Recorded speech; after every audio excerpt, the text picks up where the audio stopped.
I'm using this picture that you see here of my scar from my recent brain surgery taken by my good friend Olympia Dior, really great photographer based here in New York. Polish lady, really cool.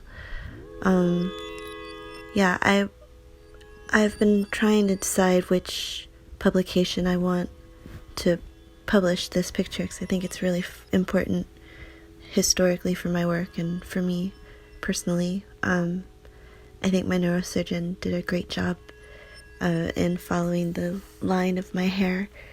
He said that originally the scar was supposed to go up to my forehead, from the back of my head to my forehead, but he figured out a way to make the incision as small as possible so that it wouldn't leave a big scar, since he said that I was a public person and he wanted to preserve my beauty, which meant the world to me.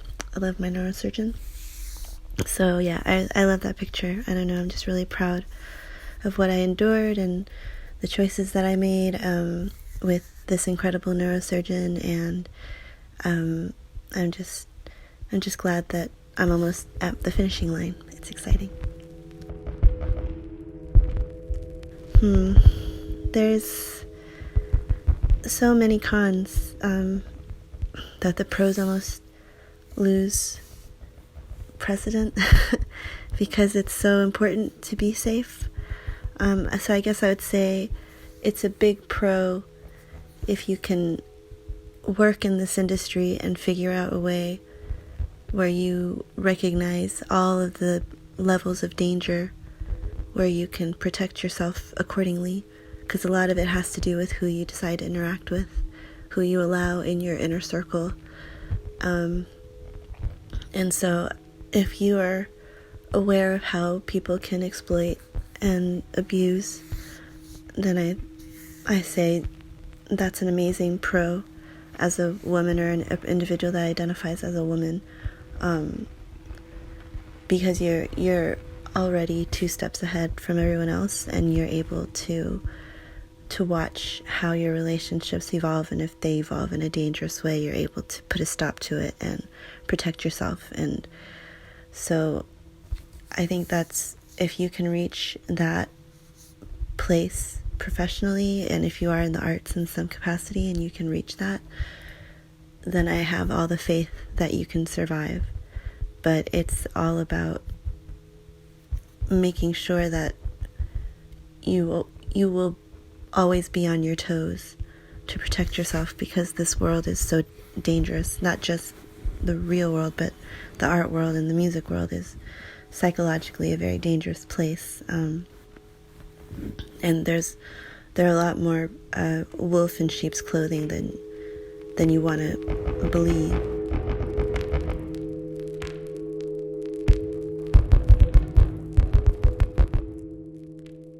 All of the journalists that I've worked with, a majority of them have been very respectful and curious and invested and knowledgeable about my practice. So I'm pretty spoiled in this department, I think. Even asking if I'm safe, checking in on me. So yeah, I'm not really sure what I would wish a journalist would ask me, because you guys always ask me such great things already. So I guess I'll just say thank you for asking such great questions.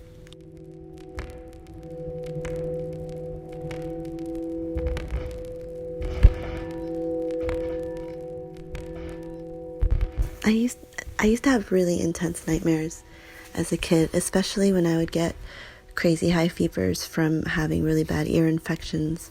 That was a result of being like one of the early recipients of getting the tubes in your ears to remove water from deep inside your ear canal or in your ear.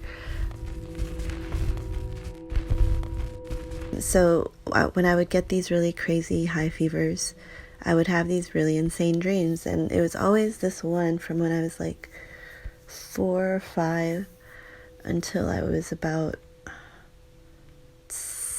8 or 9, And then it changed when I got older. It had the same like pace to it. It was always very fast. Like it was almost like I was having a panic attack in my sleep.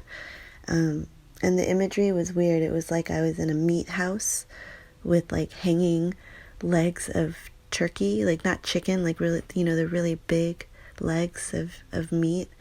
And then I would see this strong arm, like this really like muscular, sweaty, hairy, like not that hairy, but a little hairy arm that was really big in the imagery, where it would just kind of push its way forward as it was moving this line of turkey legs. It was really weird, and so I could never really make sense of it. The thing that really stuck with me was the sound.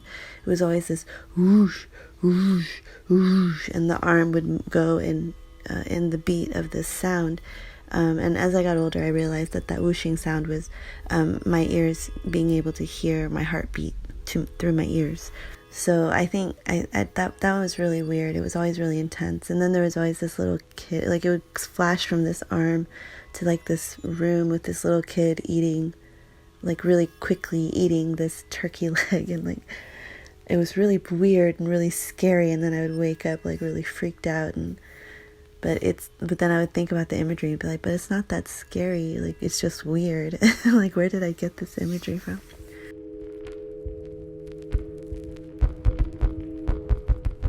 And then the one that I would get, sometimes I still get it, but not as much as when I was in my 20s.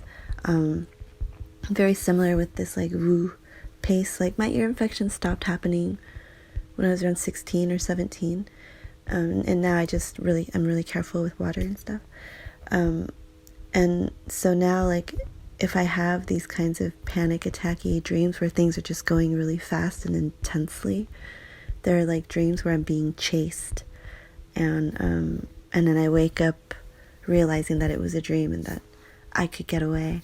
But normally I'm like running out of a really tall building where I'm at the top and I need to get down to the bottom, and someone's like chasing me through the building, or so I'm running away somehow. I don't know. It's always someone's chasing me, and I somehow get away just in time, and I wake up and I'm like, okay, everything's okay.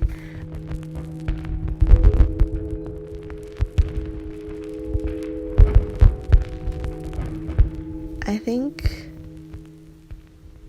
I guess in the afterlife, you're not really hot or cold anymore, which is why I never really understood the idea of hell. Because it's like, but how are you hot if you're dead? But I don't know.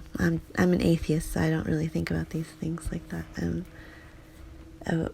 I guess I don't think I would bring books or music, because it would be a new place, so I'd want to frolic. But I don't really know what you need to get to the afterlife that isn't needed as a human being. That's a really hard question. And I'm like looking around my room trying to think of something. I definitely can't bring my equipment. It would be too heavy to take to the afterlife, unless weight doesn't matter anymore because you're a ghost. But then why would your equipment matter? Yeah, that's a hard question. I don't really have attachment to things like that, I guess. I mean, I like to have all of my things, but I don't really think I can answer that question.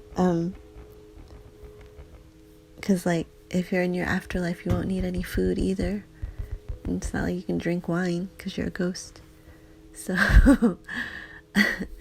it's not, like, you can't really bring your favorite dress because you don't really change outfits, I would assume, in the afterlife. And you don't need a scarf because heaven's not cold, because you're not alive anymore, so weather doesn't matter.